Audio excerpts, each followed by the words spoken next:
ერთი შეხედვით არჩევანი მარტივია. ორივე თამაში ტანკით შედიხარ ბრძოლაში და მოწინააღმდეგის განადგურებას ცდილობ. მაგრამ რამოდენიმე მატჩით საკმარისია იმის მისახვედრად, რომ World of Tanks და War Thunder სრულიად განსხვავებული წესებით თამაშობენ. რა განასხვავებს მათ ერთმანეთისგან, რა პლუსები და მინუსები აქვს და საბოლოოდ რომელი უფრო მეტად მოგერგება შენ? ეს არხი Video Games Lab-ია და წარმოგიდგენთ ორივე თამაშის შედარებას, მათ პლუსებს და მინუსებს. World of Tanks Wargaming-მა 2010 წელს გამოუშვა და თავიდანვე სატანკო ბრძოლებზე ააგო.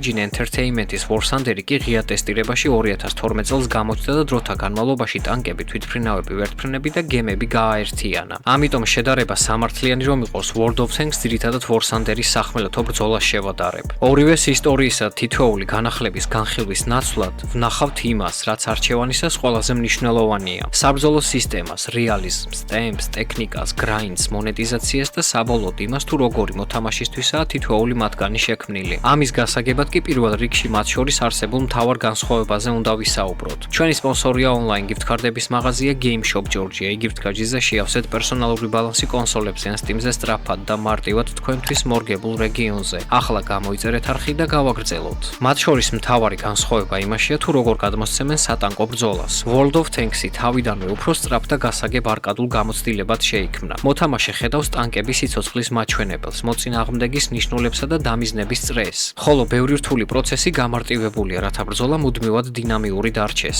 თუმცა არკადული მარტივს არ ნიშნავს. გამარჯვებისთვის მაინც უნდა იცოდე რუკის პოზიციები, საკუთარი ტანკის შესაძლებლობები, ჯავშნის სწორად დაყენება, ჭურვების გამოყენება და მოწინააღმდეგის სუსტი ადგილები. უბრალოდ World of Tanks რეალიზმზე წინ ტემპსა და კონკრეტულ ბალანსს აყენებს. War Thunder-ი მოთამაშეს სამ ძირითად არჩევანს აძლევს: არკადულ, რეალისტურ და სიმულაციურ ბრძოლებს. არკად რეჟიმში ტექნიკის მართვა უფრო მარტივია და ინტერფეისიც მეტ დახმარებას გაძლევს. რეალისტურში მოწინააღმდეგის აღმოჩენა, დამიზნება და ტექნიკის მართვა რთულდება. სიმულაციაში კი კამერას, ინტერფეისსა და ხედვას კიდევ უფრო ზღუდავს. ამიტომ War Thunder-ის სრულფასოვანი სიმულატორი ყველა რეჟიმში არ არის, მაგრამ World of Tanks-თან შედარებით რეალურ ტექნიკასა და საბრძოლო პირობებთან მიახლოვებას გაცილებით მეტ ყურადღებას უთმობს. ყველაზე კარგად კი განსხვავება მაშინ ჩანს, როდესაც ჭურვი მიზანს ხვდება. ეს განსხვავება ყველაზე კარგად დაზიანების სისტემებში ჩანს. World of Tanks-ში თითოეულ ტანკს სიცოცხლის ქულები აქვს. თუ ჭურმა ჯავშანი გახვიდა, მოწინააღმდეგე გარკვეული რაოდენობით ქულებს კარგავს, ხოლო ნულზე ჩამოსვლისას ტანკი ნადგურდება. ეს იმას არ ნიშნავს, რომ ჯავშანს მნიშვნელობა არ აქვს. გასათვალისწინებელია მისი სისქე და დახრის კუთხე. გამოყენებული ჭურვის ტიპი, გახვეტის მაჩვენებელი და კონკრეტული ტანკის სუსტი ადგილები. შესაძლებელია მუხლუხოს ჩამოგდება, ქვემეხის ძრავისა და საბრძოლო მასალის საცავის დაზიანება, ან ეკიპაჟის წევრის დაჭრა. თუმცა სისტემის საფუძველი მაინც სიცოცხლის ქულებია, რის გამოც რამდენიმე მოხვედრის გადატანა და უკან დახევა ხშირად შესაძლებელია. War Thunder-ში სიცოცხლის საერთო მაჩვენებელი საერთოდ არ არსებობს.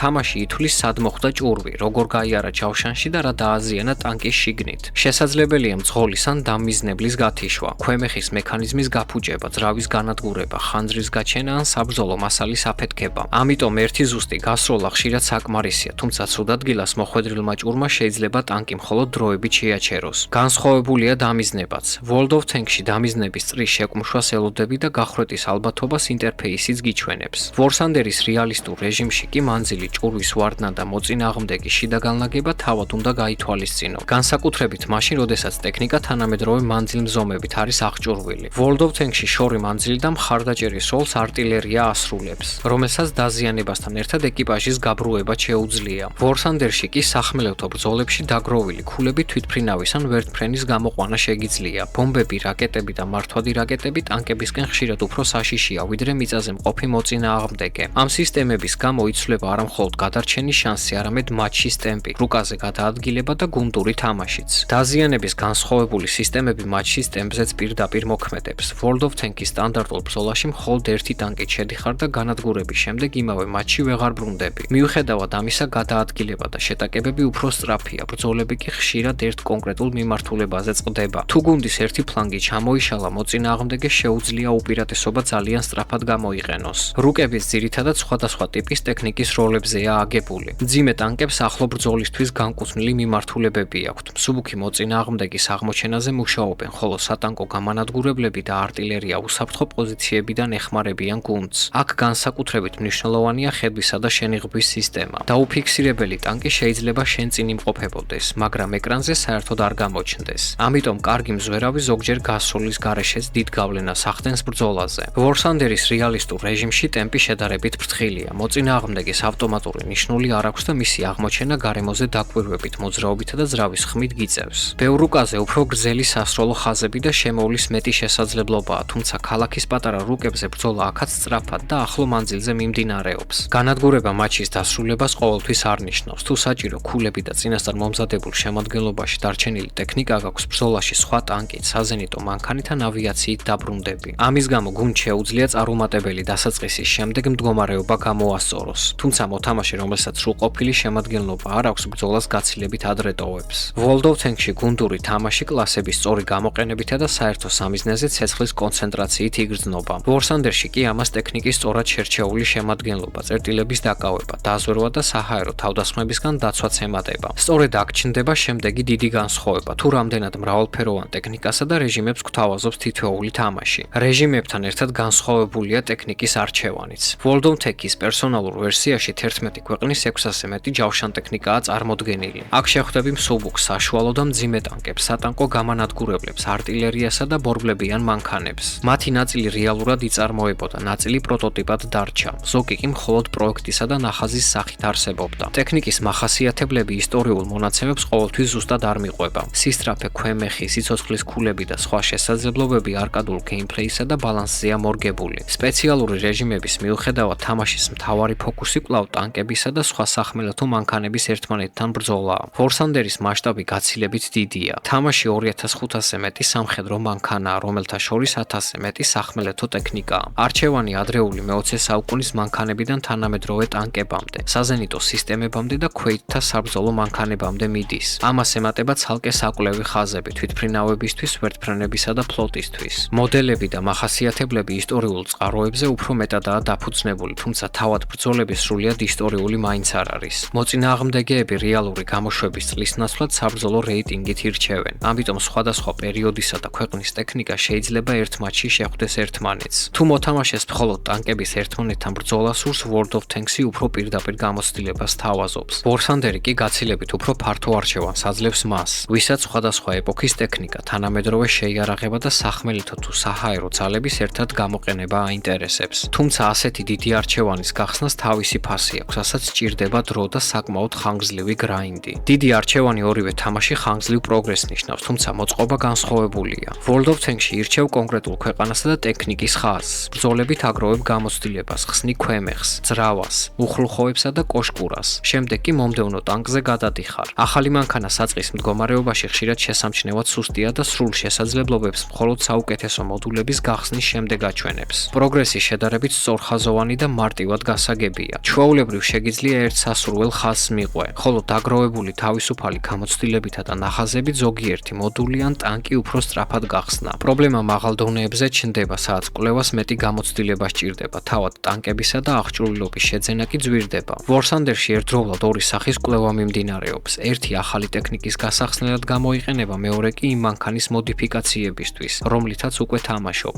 ახლად შეძენილი ტანკი აქაც საწყისი შესაძლებლობებით მოდის და უკეთესი ჭურვები, ძრავის გაუმჯობესება, რემონტის სიჩქარე და სხვა მოდიფიკაციები ცალ-ცალკე უნდა გამოიკვლიო. ამასთან მხოლოდ ერთი ძლიერი ტანკის გახსნა საკმარისი არ არის, რადგან ერთ მატჩში რამდენიმე მანქანით შეგიძლია დაბრუნება. სრულფასოვანი შემადგენლობისთვის მსგავსი საბრძოლო რეიტინგის რამდენიმე ტანკი და ხშირად საზენიტო ტექნიკაც გჭირდება. თუ ავიაციის გამოყენებაც გინდა, მისი ხაზი ცალკე უნდა განავითარო, ამიტომ War Thunder-ის გრაინდი უფრო ფართო და ხშირად უფრო დამღლელიცაა. ეკონომიკური წნეხი ორივეგან იგრძნობა. World of Tanks-ში კრედიტები ტანკების, მოდულების, ჭურვების, აღჭურვილობისა და რემონტის საფასურად იხარჯება. War Thunder-ში Silver Lions-ი გჭირდება ტექნიკის შესაძენად, ეკიპაჟის მოსამზადებლად, მოდიფიკაციებისა და რემონტის დასაფარად. მაღალ დონეზე წარუმატებელმა მატჩმა შეიძლება მიღებული ჯილდოს დიდი ნაწილი ხარჯებში წაიღოს. ორივე თამაში ამ პროცესის დაჩქარების გზასაც გთავაზობს, მაგრამ სწორედ აქ იწყება მათი მონეტიზაციის ყველაზე სადაო ნაწილი. ორივე თამაში უფასოა, მაგრამ მათი ხანგრძლივი გრაინდი პრემიუმ ანგარიშს საკმაოდ მიმზიდველს ხდის.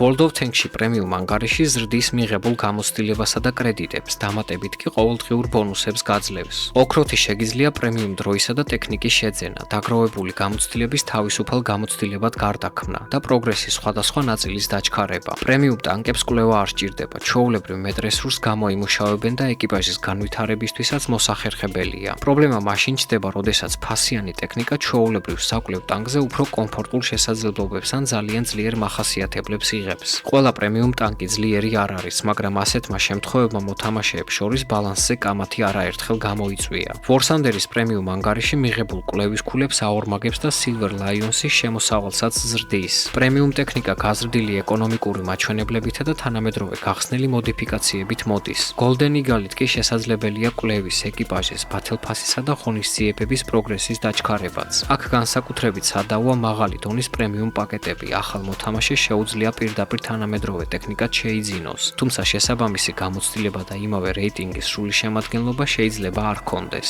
შედეგად პირველი ტანკის დაკარგვის შემდეგ ხშირად ბრძოლაში დასაბრუნებელი სხვა მანქანაც აღარ რჩება. არც ერთ თამაშში ფულის გადახდა გამარჯვების გარანტიას არ იძლევა და თითქმის ყველაფრის მიღება უფასოდაც შესაძლებელია, თუმცა პრემიუმ ანგარიში და ტექნიკა ასობით საათის გრაინდს ამცირებს. ეკონომიკურ პრობლემებს ამარტივებს და ზოგ შემთხვევაში უფრო კონკრეტულ საბრძოლო შესაძლებლობასაც გაძლევს. ამიტომ ორივე უფრო მეტად გადაიხადე, რომ სწრაფად განვითარდე მოდელს იყენებს, თუმცა ბალანსთან დაკავშირებული პრობლემებიც პერიოდულად ჩნდება. მონეტიზაციის გარდა ყოველდღიურ გამოცდილებაზე დიდ გავლენას ახდენს ისიც, თუ როგორ გამოიყურება ჟღერს და მუშაობს თითოეული თამაში. ვიზუალურად ორივე თამაში თანამედროვე დონეზე გამოიყურება, თუმცა განსხვავებული მიზანი აქვს. World of Tanks-ი უფრო სუფთა და მარტივად წასაკითხ სურათს გვთავაზობს. ტანკები გარემოსგან მკაფიოდ გამოიყოფა, მოხვედრა, გახვრეტა და მიღებული დაზიანება ინტერფეისით მაშინვე ჩანს, ხოლო ფერადი ეფექტები და ხმოვანი სიგნალები ბრძოლაში საჭირო ინფორმაციას სწრაფად გაწვდის. War Thunder-ი უფრო ბუნებრივი განათების, სამხედრო ტექნიკის დეტალიზაციისა და რეალისტური გარემოს შექმნას ცდილობს. მისი დაზიანების კამერა გაჩვენებს, თუ როგორ გაიარა ჭურმა ჯავშანში და კონკრეტულად რომელი ეკიპაჟის წევრი ან მოდელი დააზიანა. ამ მხრივ არა მხოლოდ სანახაობრივ შედეგს იღებ, არამედ საკუთარ შეცდომასაც უკეთ აანალიზებ. World of Tanks-ის გასროლებიდან მოხვედრები უფრო მკაფიო და ეფექტზე გათვლილია. განსხვავება ხმაშიც იგრძნობა War Thunder-ში კი ძრავის მიმართულების, ქვემეხის კალიბრისა და ახლომდებარე ტექნიკის ხმით ამოცნობა გეიმპლეის ნაწილია.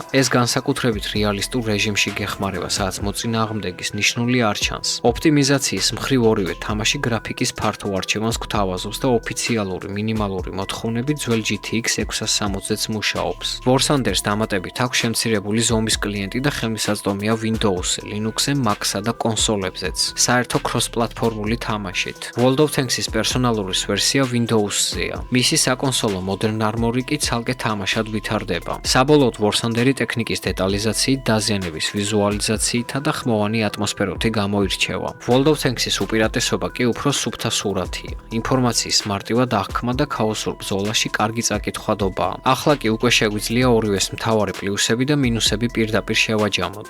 World of Tanks-ის მთავარი პლუსებია მარტივად გასაგები წესები, სწრაფი მატჩები, მკაფიო ინტერფეისი და მთლიანად სახმელეთო ტექნიკაზე აგებული ფოკუსი. სხვადასხვა კლასს კონკრეტული როლი აქვს. პროგრესი კი შედარებით სწორხაზოვანია, რის გამოც ახალ მოთამაშეს დაწყება უფრო უადვილდება. სამაგიერო ციცოცხლის ქულები და სპოტინგის სისტემა ხშირად ხელოვნურად იგრძნობა. ტანკი შეიძლება პირდაპირ შენ თვალწინ გაქრეს, ხოლო დამიზნებისა და გახვრეტის შემთხვევითობამ სწორედ შესრულებული გასროლაც გააფუჭოს. პრობლემად რჩება ზოგიერთი პრემიუმ ტანკის ბალანსი, მაღალი დონეების ეკონომიკა და მატჩები, რომლებიც ერთი ფლანგის სწრაფად განადგურების შემდეგ პრაქტიკულად გადაწყვეტილია. War Thunder-ის მთავარი უპირატესობა დეტალური დაზიანება, უფრო რეალისტური ბალისტიკა და ტექნიკის გაცილებით დიდი მრავალფეროვნებაა. სხვადასხვა რეჟიმი, თანამედროვე შეიარაღება, ავიაცია, ფლოტი და cross-პლატფორმული თამაში ერთ ანგარიშზე ბევრ განსხვავებულ გამოცდილებას აერთიანებს. მისი მინუსებია რთული დასაწყისი, ერთ გასროლაში ხშირი სიკვდილი და გაცილებით ხანგრძლივი გრაინდი. სრულფასოვანი ბრძოლებისთვის რამდენიმე ტექნიკისგან შემდგარი შემადგენლობა გჭირდება. ახლად გახსნილი მანქანების განვითარება კი თავიდან იწყება. ამას ემატება რუკაზე რთულად შესამჩნევი მოწინააღმდეგეები და ავიაცია, რომელმაც შეიძლება ტანკის საპასუხო მოქმედების შესაძლებლობის გარეშე გაანადგუროს.